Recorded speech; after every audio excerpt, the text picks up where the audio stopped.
मेरी बीवी प्रेग्नेंट है और मैं अपने दिल पर पत्थर रखे बैठा था क्योंकि मैं जानता था कि वो बच्चा मेरा नहीं, क्योंकि मैं तो बांझ था। लेकिन अपना ऐब छिपाने के लिए मैं खामोश रहा। जब मेरी बीवी ने बच्चे को जन्म दे दिया तो यह जानने के लिए कि यह किसका बच्चा है, मैंने बच्चे का डीएनए करवाया।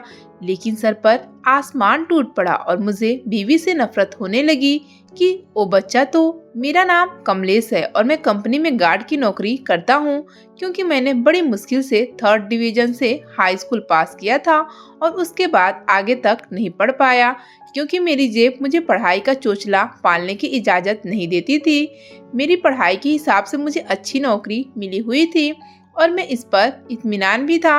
मैं कोई खानदानी गरीब या फकीर बाप का बेटा नहीं हूँ, बल्कि मुझे गरीब करवाने में बड़ा हाथ मेरे पापा का है। जैसी जिंदगी में गुजार रहा था, मेरे बड़े भाई उससे बेहतरीन जिंदगी गुजार रहे थे। मेरा बड़ा भाई, जो कि मुझसे 5 साल बड़ा था, वह यूनिवर्सिटी से एमबीए कर रहा था और बड़ी बहन, जो मुझसे 3 साल बड़ी थी, वो भी यूनिवर्सिटी में पढ़ती थी। मेरे दोनों बहन भाइयों के पास बैंक बैलेंस था, आईफोन था, नए और महंगे कपड़े थे और दोनों के पास अलग अलग स्पोर्ट्स कार थे जिनमें बैठकर गुरूर से गर्दन अकड़ाए फिरते थे। और एक मैं था जिसके पास फटीचर सी बाइक तक नहीं थी और पैसे बचाने के लिए मैं घर से कंपनी तक चलकर जाया करता था। हमारा घर बहुत बड़ा था, इतना बड़ा कि इसमें 10-15 खानदानों की गुंजाइश थी, लेकिन वहाँ मेरी गुंजाइश नहीं थी। मैं घर के बाहर सर्वेंट क्वार्टर में रहता था और जॉब से वापस आने के बाद सैकड़ों काम होते थे जो संजना आंटी ने मेरे लिए छोड़ रखे होते थे और फिर मैं थका हारा घर के कामों में लग जाया करता था और इन कामों के बदले मुझे 2 वक्त की रोटी और बड़े भाई सूरज के पुराने कपड़े मिला करते थे और मैं चुपचाप काम के लिए जाता था। मेरी तनख्वाह 10,000 थी और मेरी कोशिश होती थी कि यह 10,000 में से 9,000 मैं हर महीने बचा ही लिया करूं, क्योंकि मैं सारी जिंदगी तो अपने बहन भाई और संजना आंटी की गुलामी करते हुए नहीं गुजार सकता था। मेरा दिल भी करता था कि छोटा सा हो लेकिन मेरा अपना घर हो, जहाँ कोई मुझे नौकर कहे, न ही मेरी बेइज्जती करता रहे हर वक्त। और अपने ख्वाब के लिए मैं पैसे जमा कर रहा था और जमा करते करते भी सालों लग जाने थे। मेरे सर्वेंट क्वार्टर के सामने जो इतनी दूरी पर फैली कोठी थी, इसमें मेरा हिस्सा भी था, लेकिन इस हिस्से को कोई कबूल करने और मुझे देने को तैयार नहीं था और हिस्सा मांगने पर जान से जाने का खतरा भी था। जब मैंने 18वें साल में कदम रखा तो मेरे अंदर के नौजवान को जोश आया कि घर और कारोबार हर चीज में मेरा उतना ही हिस्सा है जितना सूरज भाई और शोभा दीदी का है और मुझे अपना हिस्सा लेना चाहिए।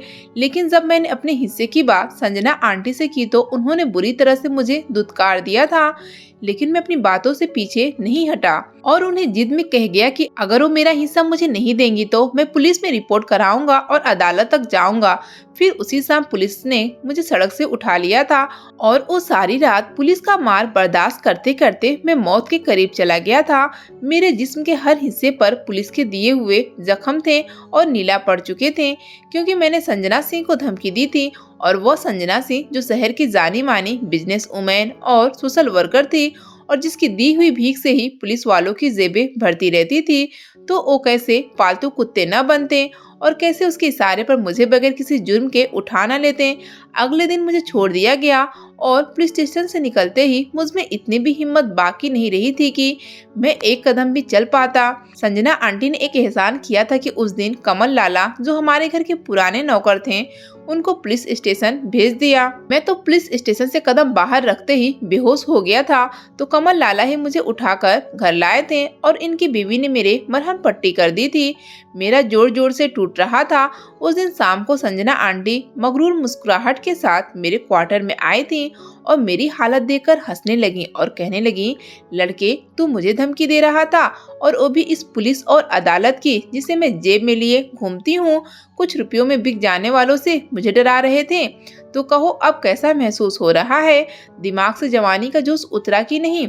अब तुम्हें समझ आ गई होगी कि तुम्हारी टके की भी औकात नहीं है और आए हो तुम संजना सिंह की जायदाद से हिस्सा मांगने। दोबारा हिस्से के बारे में बात करने से पहले भी 100 बार सोचोगे, बल्कि अब तो तुम जायदाद में हिस्सा के बारे में सोचते हुए भी डरोगे। तुम संजना सिंह के नौकर हो और मेरा एहसान मानो कि तुम्हें रहने के लिए मैंने छत दे दी है। आइंदा औकात में रहना, वरना सच से छत और जिस्म से सांस दोनों छीनने में मुझे 2 सेकेंड भी नहीं लगेंगे। वह जैसे मगरूर चाल चलते हुए आई थी वैसे ही वापस चली गई थी। लेकिन उस दिन के बाद मैं सच में बहुत डर गया था। मुझे मौत से खौफ आने लगा था और मैं जान गया था कि संजना आंटी से पंगा लेकर मुझे कोई फायदा नहीं होगा, बल्कि इसके नुकसान ही नुकसान है। और इस दिन से 18 साल का लड़का अपने कानून और असलियत जायदाद से दूर हो गया, क्योंकि मुझे अपनी जान से कीमती कुछ नहीं लगा था और संजना आंटी का कोई भरोसा भी नहीं था कि मुझे कब मार डालें। पुलिस वालों ने मेरी टांगों पर डंडों से इतना मारा कि कई दिन तक मैं सही से चल भी नहीं पाता था।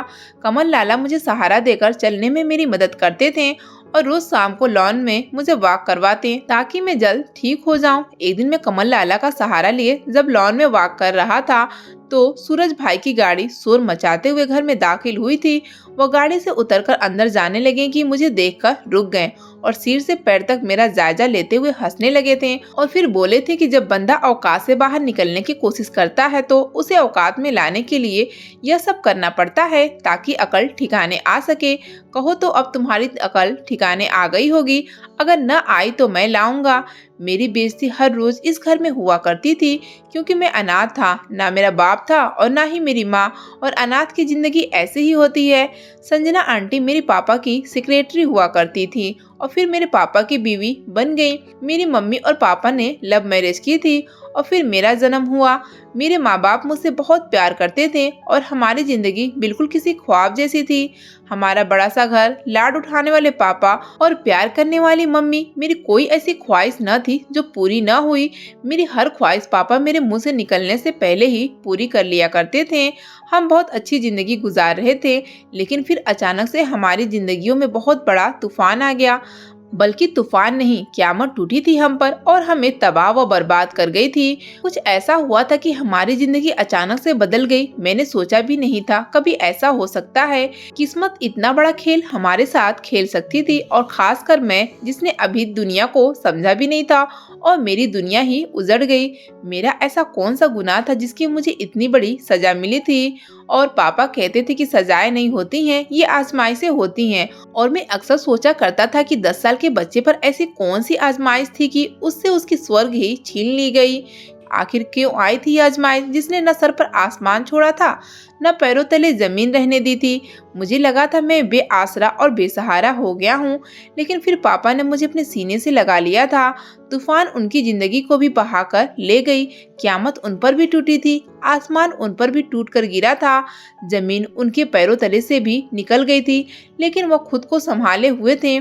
हम दोनों बाप बेटे के साथ जो कुछ भी हुआ बहुत बुरा हुआ था। इस वक्त मैं 12 साल का था और इस वक्त हुआ कुछ यूं कि मम्मी और पापा की शादी की 12वीं सालगिरह थी और उसका फंक्शन घर पर ही किया गया था। हमारा घर किसी महल से कम नहीं था और मम्मी पापा के मैरिज एनिवर्सरी का सारा इंतजाम किसी शाही इंतजाम से कम नहीं था। शहर भर के लोग फंक्शन में आए थे। हम सब बहुत खुश थे। तालियां और खिलखिलाहटों के बीच केक काटा गया था। मम्मी पापा ने सबसे तारीफें वसूल की और फिर खाने का दौर चला था। मम्मी ने मुझे अपने हाथों से खाना खिलाया। वो बार बार मुझे अपने साथ लगा रही थी और चूम रही थी। शायद जो कुछ होने वाला था उससे वो पहले ही महसूस कर चुकी थी।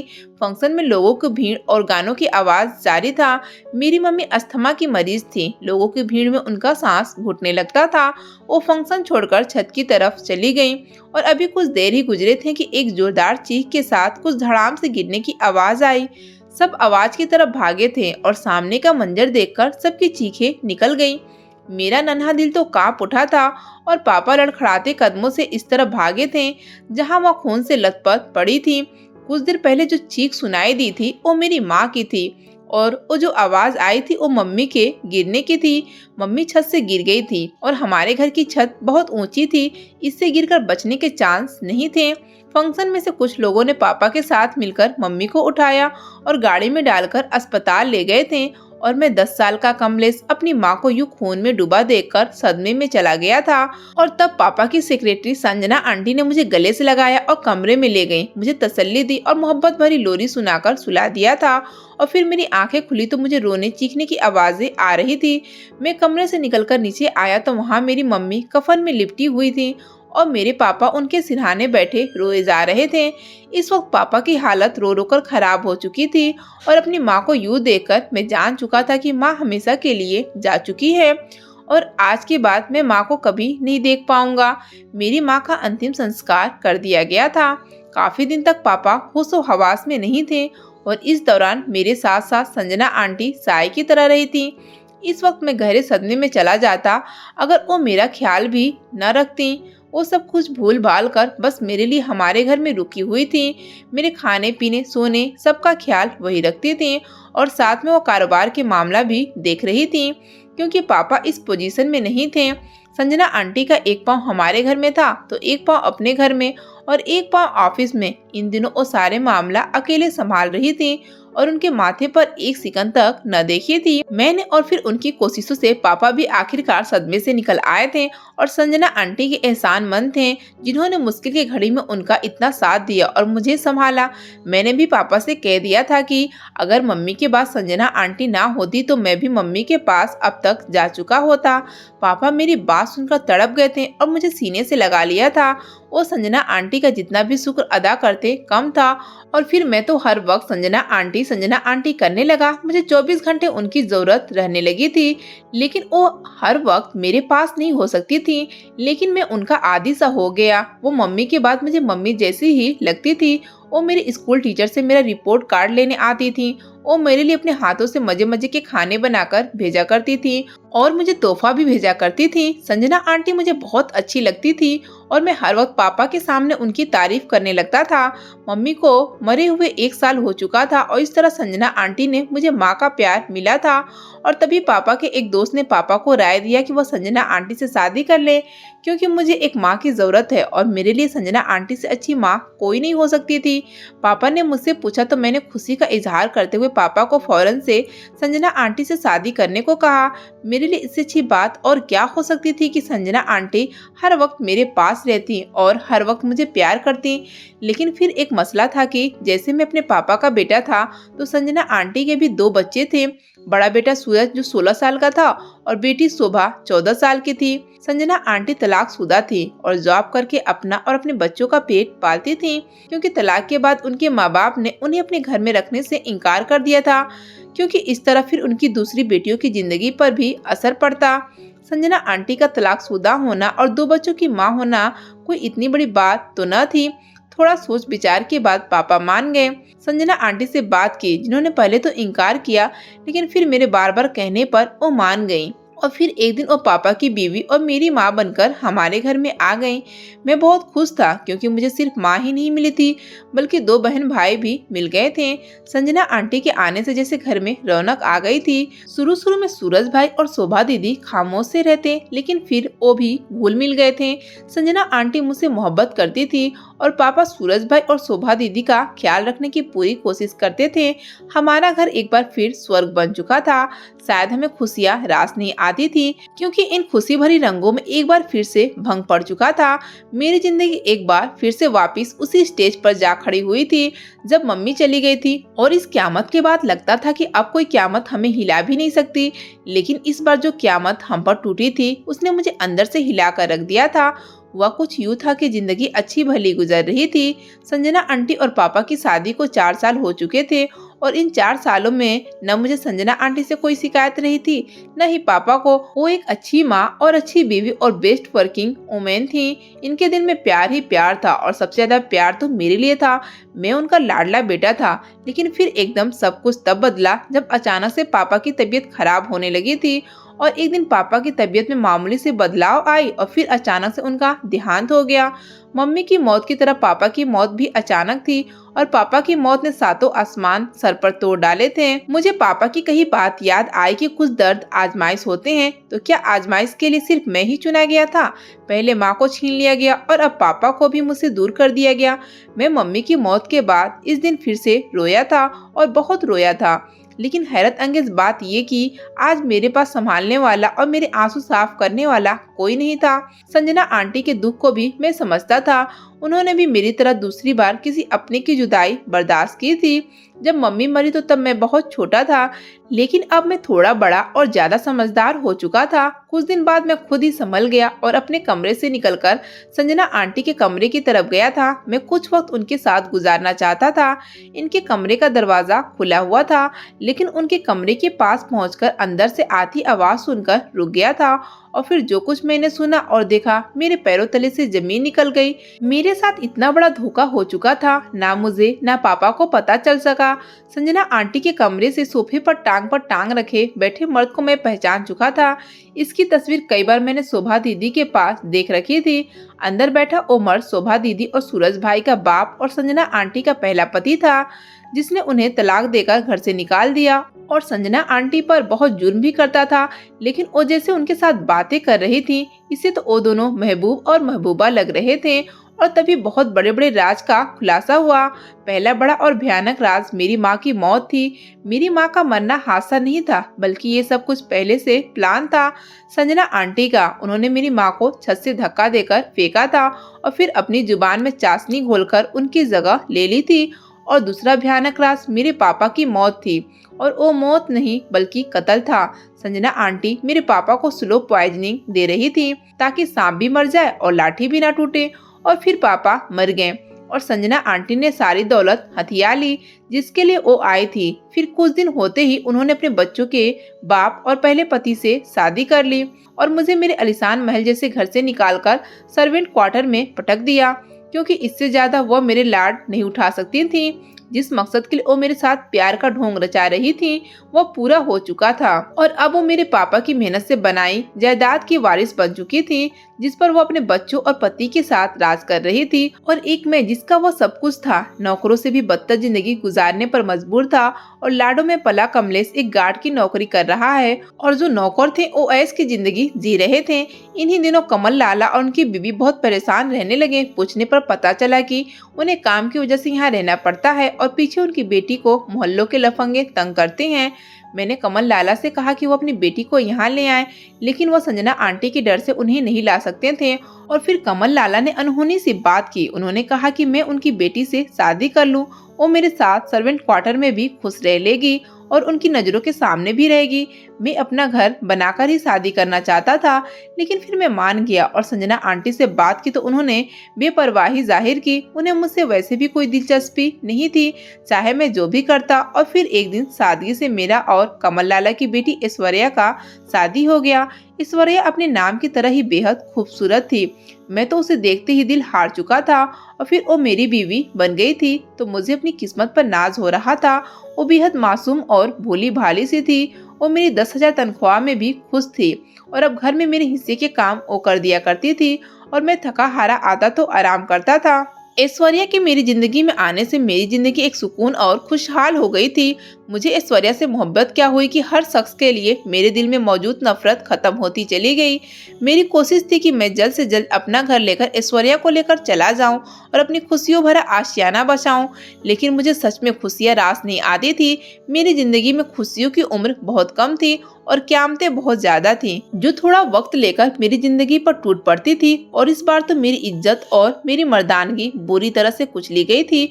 हुआ कुछ यूं कि मेरी और ऐश्वर्या की शादी को 7 माह ही हुए थे। ऐश्वर्या उम्मीद से हो गई और मेरी जिंदगी में तो जैसे खुशियां आ गई। मैंने बच्चों में मिठाई बांटी और ऐश्वर्या का तो मैं बहुत ख्याल रखने लगा था। बिल्कुल हाथ का छाला बनाकर रख दिया था और इंतजार था कि कब 9 माह कट जाए और मेरी बाहों में मेरी औलाद हो।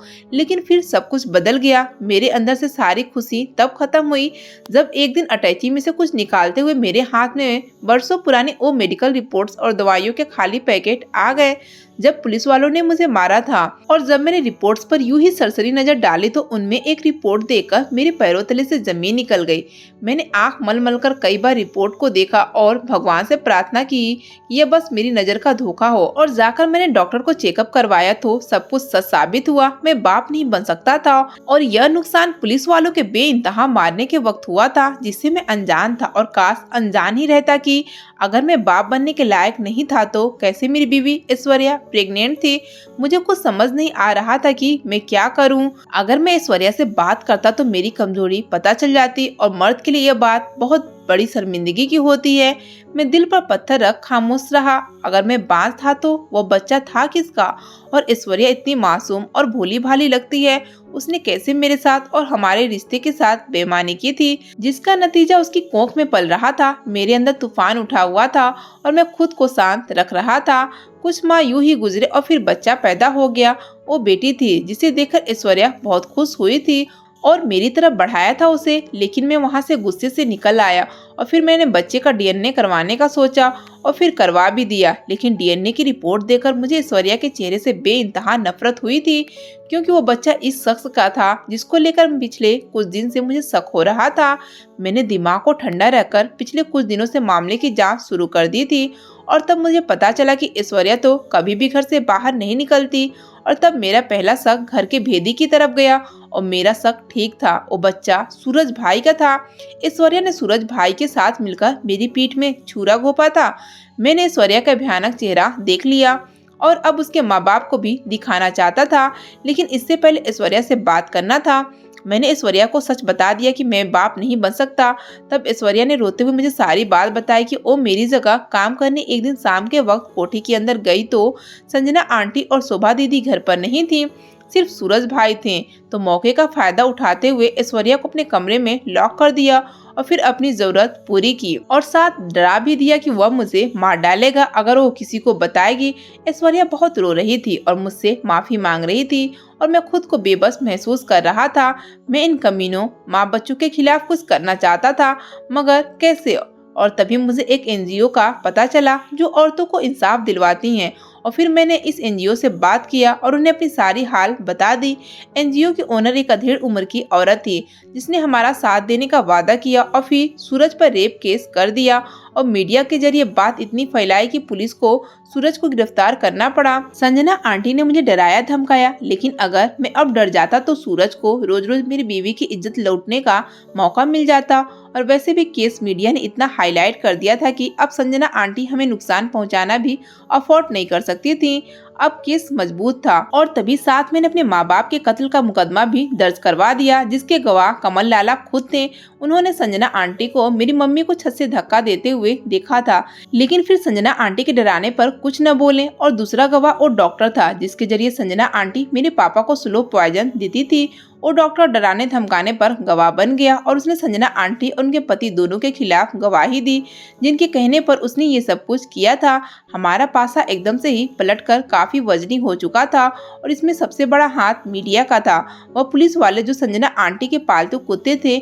मीडिया से घबराकर उन्होंने कोर्ट के आर्डर पर संजना आंटी और उनके पति को गिरफ्तार कर दिया और फिर कुछ तारीखों में फैसला हो गया। संजना आंटी को मेरी मम्मी और पापा के कत्ल और अपने पति के साथ मिलकर जालसाजी करने के जुर्म में उम्र कैद और 50 लाख जुर्माने की सजा सुना दी गई और जुर्माना अदा न करने की सूरत में 10 साल की कैद और सुना दी गई थी।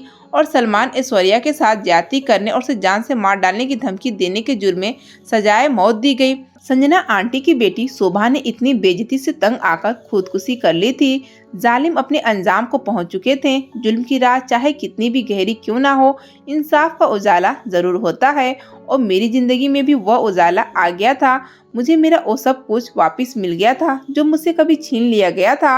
अपने आलीशान महल में ऐश्वर्या के साथ मैं शिफ्ट हो गया और ऐश्वर्या की बेटी को मैंने अपनी बेटी मान लिया था। उससे नफरत करके मैं कर ही क्या लेता, इसका तो कोई कसूर नहीं था और वैसे भी बेटियां तो लक्ष्मी होती हैं। दोस्तों, उम्मीद करती हूँ आपको हमारी कहानी पसंद आई होगी। कहानी पसंद आई है तो वीडियो को लाइक करें, चैनल पर नए हैं तो चैनल को सब्सक्राइब करें और हाँ, नोटिफिकेशन को जरूर दबाएं ताकि अगली अपडेट सबसे पहले आपको मिले।